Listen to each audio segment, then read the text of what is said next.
Afasha Bible for baako Pentecost. Pentecost nya solid yo. A festival e was Leviticus chapter 23. Afasha baako 7 and no Bible name. Leviticus any. Anya Easter ne Christmas. David Easter is the worship of Ishtar. Ishtar. No so nya. David David Rome ancient abosom. Intena a Christopher hwehwe. De a Christopher dia. David a Roman for the abosom so Roman for mamre. Roman for abosom so mamenka na sa culture and polish as Christianity. How many Jews know that when you wear a yarmulke, that's not Jewish, it's Roman? That's why the Pope wears a yarmulke. That's why the cardinals wear the yarmulke. It's a Roman symbol. The Roman Empire was destroyed by immorality. As a matter of fact, history teaches that the Roman Empire was destroyed by the loins of their leaders. Your loins are right here.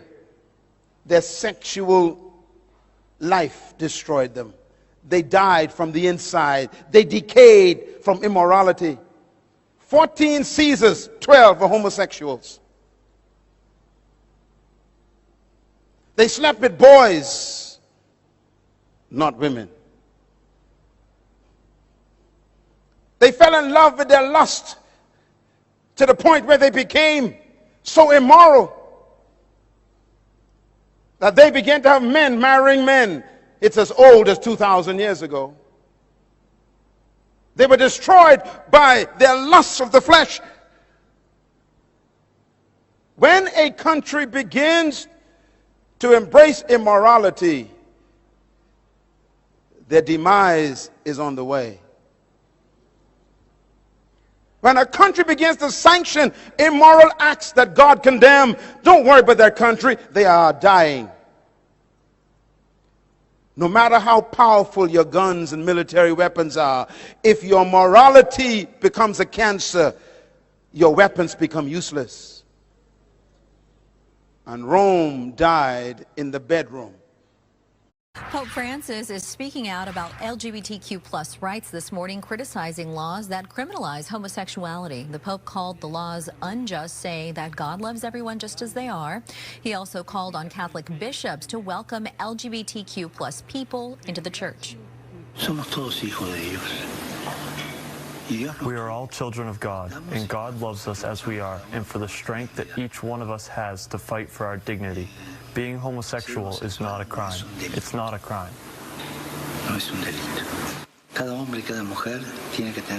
Every man and every woman must have a window in their life where they can turn their hope and where they can see the dignity of God. And being homosexual isn't a crime.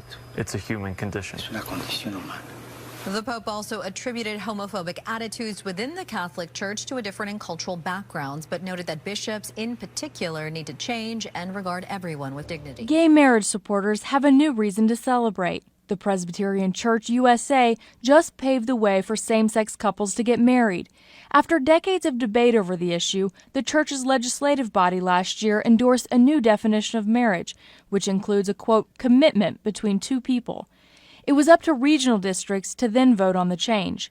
More than half voted yes, making the denomination the largest Protestant group to recognize same-sex marriage as Christian.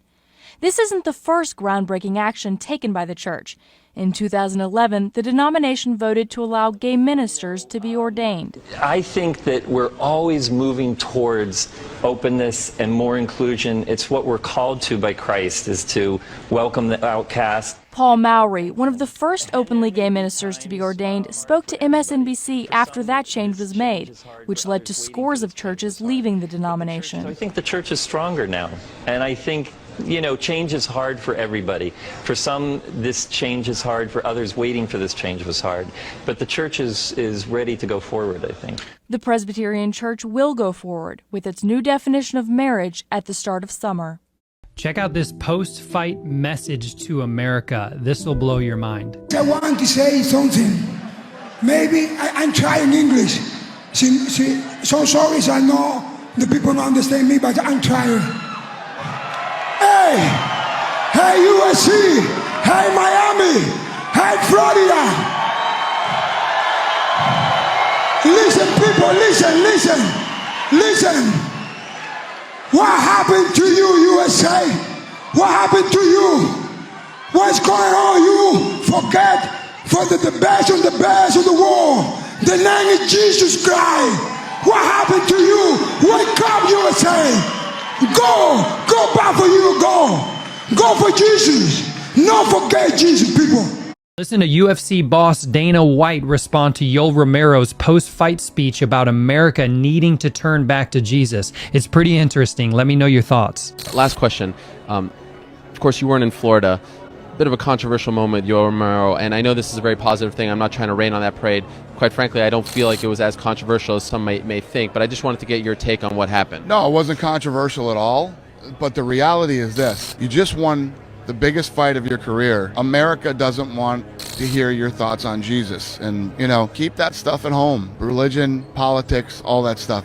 When you're out there fighting and you're being interviewed, they want to hear about the fight. Awesome that you love Jesus. Love Jesus all you want. Just don't have to do it publicly. This measure got a significant endorsement today from the Church of Jesus Christ of Latter-day Saints. Now, to be clear, Mormon doctrine remains the same, marriage as the union of a man and a woman. However, a statement from the LDS Church expressed support for both protecting religious freedom and respecting LGBTQ rights under the law. As for the bill, quote, "We believe this approach is the way forward," unquote.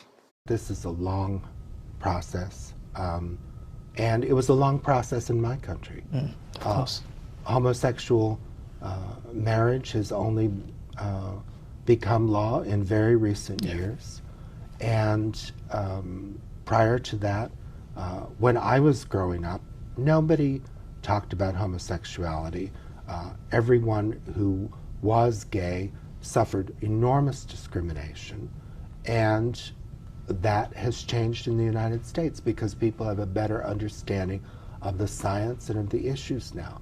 I think as Ghanaians gain a greater understanding of the science and the issues, they will also be more tolerant. You see Ghana legalizing it anytime soon? Because this is a very tolerant country. Yeah. And this is one area where Ghana's tolerance seems very it's being tested. Do you see it happening anytime soon? You see Ghanaians legalizing homosexuality anytime soon? Well, we're not asking that No, homosexuality be legalized. Right. I want to be clear about that. I hope that within the next decade or so that every Ghanaian, regardless of sexual orientation, will enjoy the same rights and be treated the same way. So you hope Ghanaians accept homosexuality in the next 10 years? Yes. America's top diplomat in Zambia, in the light suit, appears to have had a cordial relationship with the Zambian leader up until now. Here he's being shown around the State House gardens in Lusaka. But the US diplomat said he was personally horrified at the jailing. And in an uncharacteristically tough statement for a diplomat, the ambassador lambasted the government for corruption, said poachers got lighter sentences, and went on. Decisions like this oppressive sentencing do untold damage to Zambia's international reputation by demonstrating that human rights in Zambia is not a universal guarantee.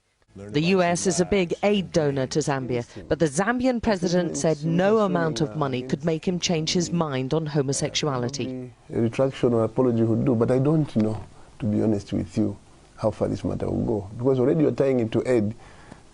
If that is how you're going to bring your aid, then I'm afraid the Western can leave us alone in our poverty. We will continue scrounging and struggling and see how we can get going.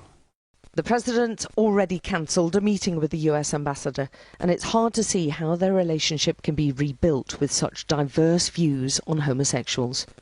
We equally reject attempts to prescribe new rights that are contrary to our values, norms, traditions, and beliefs. We are not gays. Cooperation and respect for each other will advance the cause of human rights worldwide. The problem exists because white people think they're better than black people, and they want to oppress us, and they want us to allow ourselves to be oppressed. This is the I agree with you perfectly. This is the basic problem. Then what do you that white people think they're better than others. I can't solve the problem. You guys pull the strings that close schools. You guys draw the boundaries that keep our kids restricted to the ghetto. You guys write up the restrictive covenants that keep us out of houses. So it's up to you to talk to your brothers and your sisters and persuade them that they have a responsibility. We've assumed ours for over 400 years, and we're tired of this kind of stuff now. We're not going to suffer patiently anymore. No more turning the other cheek. No more blessing our enemies. No more praying for those who despitefully use us. We're going to show you that we've learned the lessons you've taught us. We've studied your history, and you did not take over this country by singing "We Shall Overcome." You did not gain control of the world like you have it now by dealing fairly with a man and keeping your word. You're treaty breakers, you're liars, you're thieves, you rape entire continents and races of people. Then you wonder why these very people don't have any confidence or trust in you. Your religion means nothing. Your law is a farce, and we see it every day. You demonstrated it in Alabama. And I can say you because you're part of the whole system. You profit from it. In fact, you make your living from it. You couldn't walk around and talk to people, stand up in your pulpit on Sunday and preach nice little songs and say, now we're going to give thanks to the Lord for he is good and old Jesus be among us. As far as we're concerned, your Jesus is contaminated, just like everything else you tried to force upon us is contaminated. Leaders and his followers, but I'd rather be a dick than a swallower. You see, his leaders and his followers, but I'd rather be a dick than a swallower. New slaves.